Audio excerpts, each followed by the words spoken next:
SANFL, no doubt about that. Our expert Luke Marchioro joins us. Luke, how are you? Good, thanks. Thanks for having me. Mate, let's start with the Port Adelaide Glenelg game, because that probably was the game of the round. A little bit of controversy right at the start. Well, a bit of controversy. Someone at Glenelg was being a bit cheeky, I think, playing the Power song instead of the Maggie song when they ran out on the ground, and Port certainly used it to their motivation and jumped out over the bays and led 4-1 at quarter time, and we're never headed from there. You know, one of the great things I saw of footy, and this is just getting off the hill, but only one day, Sturt came out and they played the Sturt song, it was terrific.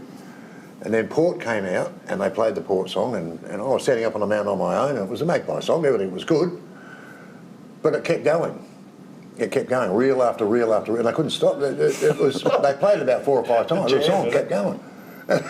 Even the players on the ground were going, hang on. They're going to turn that off. Yeah, they couldn't turn it off. They couldn't get in the opposite. Oh, very good. So I don't know that it impacted on, well, maybe it did impact on the game. But great game. Port finished up winning by 3 points. Of course, they got them last round last year to stop their streak going into the final series. Have they got a system, the Maggies, that upset Glenelg? I don't think so. I think it was just they had a lot of guys that just really cracked in, and it wasn't these older, experienced guys for Port. It was the younger key position players, Ollie Lord up forward and Jake Bassini down back, that both played really, really good games for Port Adelaide. And you know, there's a bit of selection pressure now coming through with some guys getting ready and getting back to AFL level. They'll get Charlie Dixon back for this week at SANFL level, it sounds like, as well. So it's going to be some bit of pressure at Port, and you'll see those guys continuing to perform as well. Luke, what do you think of Lord? I've seen him a couple of times. I haven't seen him a lot, but I've seen him a couple of times. He impressed me. I think against Norwood he was fantastic against Norwood. Yeah. His development, you can really see it this year in terms of he's just leaping into packs, and he's been really, really confident in flying for marks. There was one late in the game after the kick-in where he jumped up from about in a pack of 5 and pulled the contested mark down, which pretty much clinched the game. And these young guys, they get confidence with their bodies and they grow into their bodies and they develop. And he's one of these guys for Port that I think is going to continue to get better. Isn't that funny, mate? Last week we gave young Staggy a bit of a rap for his slick hands, getting the ball out to, I'm not sure who kicked the winning goal or whatever, but he missed a snapshot on the weekend. It can just jump up and bite you. And it missed by a fraction as well. That's right.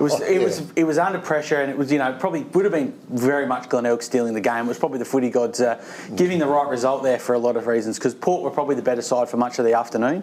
Glenelg dominated clearances and couldn't convert that into score. So it was a good win for Port, and they're on the board and away now in 2022. And Nick Leck has been offered one game ban for his hit against Dersma. Do you think that's fair, or should it be more? Well, I'm not really sure. I think it was a really contested game, and it was a really tight game. So I think a lot of that will be, a lot of that stuff happens in the heat of the moment, and everyone, match review and tribunal at the minute, it's a bit of a lottery at AFL and SANFL level. So we'll see what happens there when the process comes through. I mean, the other games pretty much went to script. Probably the only one that was a surprise was the Sturt Norwood game, the margin in that game.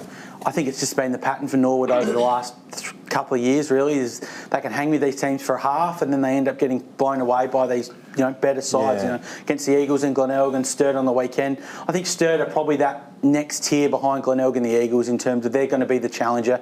They're building really nicely through their midfield. They've moved Dave Davis permanently forward this year. He kicked 6 on the weekend, was really dynamic. Paddy Wilson back in that midfield for Sturt makes him so much better. He missed all of last year and they were sort of really nervous about how they'd go without him, and they won a lot of footy and developed blokes, and now that he's come in, he's sort of the icing on the top of the cake for them through the middle. Norwood had opportunities, though, didn't they, again? They, I think they kicked 1-5 or 1-6 or something in the third quarter. They still had opportunities to be in the game. And it's just a pattern. It seems to be every week they're in the game, but they can't convert, or they waste opportunities and they don't convert opportunities, and it just seems to happen too often for Norwood to be a contender, and you'll find out a lot more about them over the next month, I think. I mean, let's talk about Norwood and South then. Round 6, mate. Both teams, 2 wins, 3 losses. Wouldn't have expected that probably from the Panthers at this stage, but COVID's knocked them about. So this becomes a bit of a cruncher. Well, yeah. I don't want to say it's going to define the season because it's still a bit early, but you've got to start putting things back. It's a 4-point game in the old sense, in terms of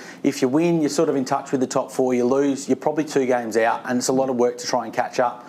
South Adelaide are probably hoping for a few later starts. Their first quarters have been terrible this year. They seem to be, they were 25-0 down after 10 minutes against the Crows, goalless in the first half the 2 weeks previously. They really need to get into the game early and get into their work. This week is a massive game for both of those teams. You think the loser, it's going to be really difficult for them to actually get into the finals and make up ground.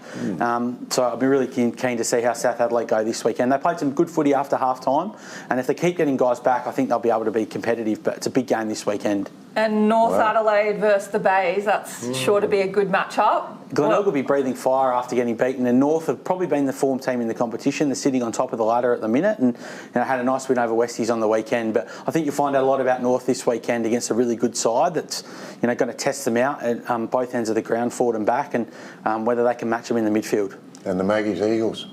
Wow. Well, and Port are going to be building nicely now. The Eagles had a really good win over Centrals on the weekend, played some really good footy, especially without Jimmy Tumpus and Jesse Lonergan through their midfield. So found some different guys that had really good games there. And the Maggies are building nicely. Charlie Dixon will play, so that'll be something else for Port fans as well. And it's going to be a really good game, that one at Alberton. Hopefully there's a few people there and get down and watch that one. All right, mate, as always, Luke, we appreciate your expertise, mate. Spot on the money every time. So the SANFL, it is magic at the moment. You need to get out there and support those teams. There's been some great footy so far this season. Stay with us.